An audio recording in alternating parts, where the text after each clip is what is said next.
Assalamualaikum warahmatullahi wabarakatuh. Perkenalkan, nama saya Tiara Novakira. Saya berasal dari kelas MJ204, Prodi Program Studi S1 Manajemen. Di sini saya akan mempresentasikan infografis berdasarkan UTS yang lalu. Yang pertama, jelaskan secara singkat bagaimana kondisi pasar modal di Indonesia berdasarkan infografis tersebut. Berdasarkan infografis tersebut, kondisi pasar modal di Indonesia tahun 2022 menunjukkan pertumbuhan positif. Yang pertama, jumlah investor meningkat signifikan hingga mencapai 10,31 juta investor, menjadi milestone baru. Yang kedua, penghimpunan dana tercatat mencapai 267,73 triliun per 30 Desember 2022. Yang ketiga, NAB reksadana sedikit menurun dari 524,61 triliun per 25 Oktober menjadi 504.000,62 triliun per 30 Desember. Yang keempat, IHSG mengalami penurunan 4,09% dan ditutup level 6.850,62. Yang kelima, emiten baru bertambah sebanyak 71 emiten sepanjang tahun. Jadi, meskipun indeks harga saham gabungan atau IHSG melemah, partisipasi masyarakat dan penghimpunan dana tetap menunjukkan tren positif. Kedua, jelaskan secara keseluruhan bagaimana kondisi perbankan di Indonesia berdasarkan infografis tersebut atau kredit perbankan, dana pihak ketiga, dan rasio kinerjanya. Kondisi perbankan di Indonesia pada November 2022 menunjukkan performa yang positif dan stabil. Yang pertama, ada kredit perbankan tumbuh sebesar 11,16% menjadi 6.347 triliun. Pertumbuhan ini berasal dari yang pertama, kredit investasi tumbuh 13,15%, yang kedua, kredit modal kerja tumbuh 11,27%, yang ketiga ada kredit konsumsi tumbuh sebesar 9,10%. Yang kedua, ada dana pihak ketiga atau DPK tumbuh 8,78% menjadi 7.974 triliun. Pertumbuhan ini didorong oleh peningkatan tabungan dan deposito. Yang ketiga, ada rasio kinerja perbankan CAR atau Capital Adequacy Ratio 25,008%, menunjukkan permodalan yang sangat kuat. AL atau DPK, aset likuid terhadap DPK, 29,46%, cukup tinggi, menunjukkan likuiditas yang sehat. AL atau NCD, aset likuid terhadap non-core deposit, 134,97%. NPL gross atau kredit bermasalah 2,65%, turun dari bulan sebelumnya yaitu Oktober 2,77%, menunjukkan kualitas kredit yang membaik. Yang 6, ada NIM, Net Interest Margin 4,70%, sedikit menurun dari Oktober tapi masih cukup baik. Ada ROA atau Return on Asset 2,47%, menunjukkan profitabilitas perbankan yang baik. Ada PDN, posisi devisa neto 2,05%, masih dalam batas aman di bawah threshold 20%. Ketiga, jelaskan secara keseluruhan bagaimana kondisi industri non-keuangan di Indonesia berdasarkan infografis tersebut. Kondisi industri keuangan non-bank atau IKNB di Indonesia pada November 2022 menunjukkan pertumbuhan yang cukup baik. Yang pertama, ada indikator pertumbuhan. Pendapatan premi asuransi meningkat dari 232,16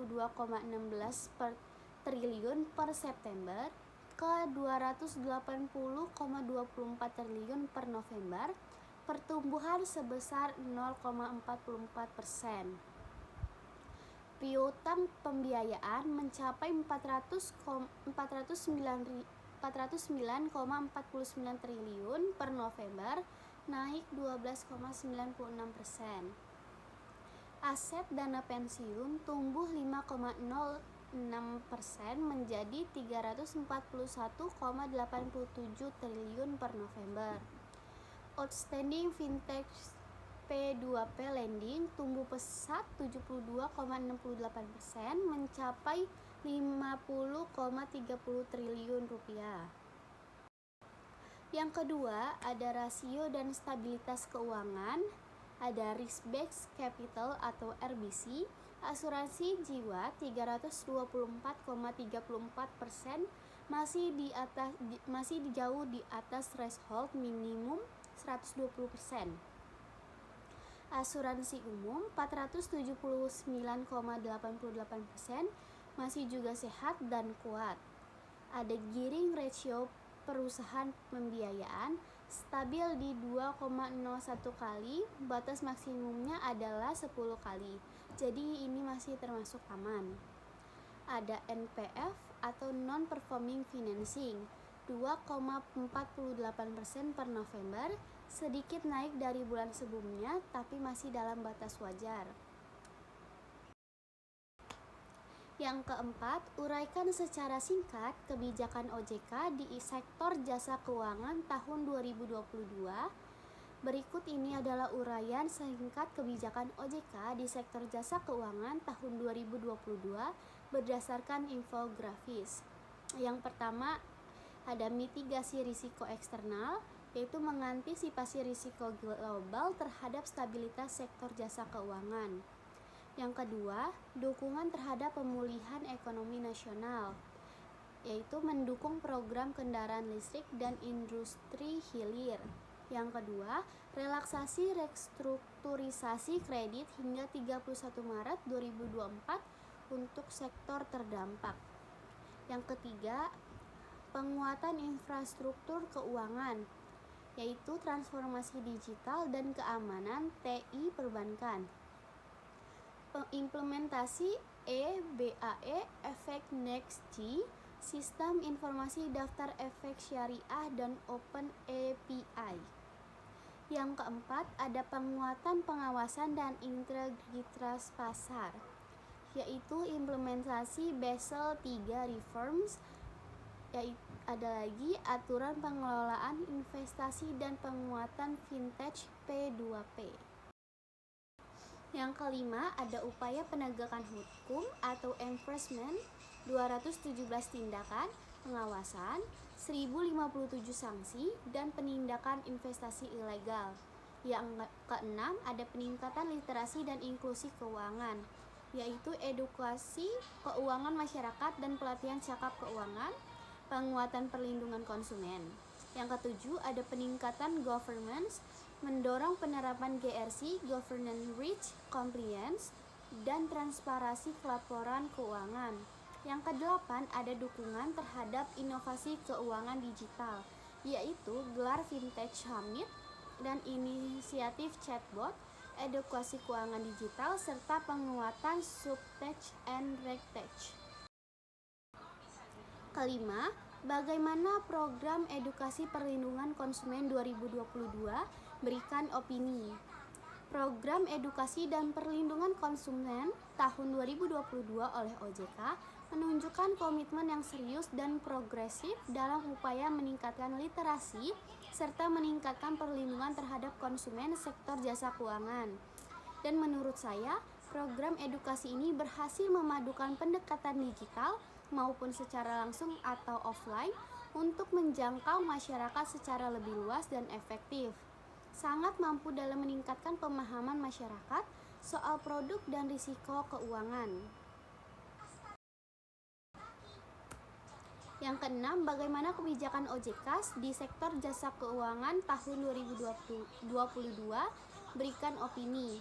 Kebijakan OJK di sektor jasa keuangan tahun 2022 mencerminkan pendekatan komprehensif dan adaptif untuk menjaga stabilitas serta mendorong pemulihan ekonomi nasional pasca pandemi yang sangat panjang dan kini yang perlahan membangkit. Dengan pendekatan ini, OJK berhasil memainkan peran penting sebagai pengarah dan penjaga stabilitas sektor jasa keuangan di tengah ketidakpastian global dan tantangan transformasi digital saat ini. Demikian presentasi saya. Terima kasih atas perhatiannya. Saya ucapkan assalamualaikum warahmatullahi wabarakatuh.